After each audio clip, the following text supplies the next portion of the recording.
பெத்த பிள்ளைங்களுக்கு துரோகம் பண்ணாத ஒரே ஜீவன் யாருன்னா அப்பா அம்மா.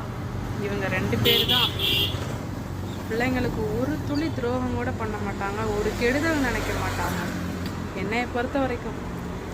அதே போல தான் என் கூட பிறந்தவங்க. அவங்க தான் நமக்கு உயிராக இருப்பாங்கன்னு இப்போ தான் தெரியுது. ஆனால் என்னை வச்சு நல்லா தெரிஞ்சுக்கலாம். ஒரு மனுஷன் இருக்கிறச்ச ஒரு கடைக்கு கூட போகாதத இல்லைன்னொன்னே என்னெல்லாம் கற்றுக்கிட்டேன், எப்படி வாழணும், என்ன பண்ணணும், எல்லாமே கற்றுட்டேன் ஒரு ஆள் இல்லைன்னொன்னே. அதே மாதிரி தான் நிறைய பேர் இருக்காங்க. அப்போ முடியல அவங்களால, இப்போ முடியுது.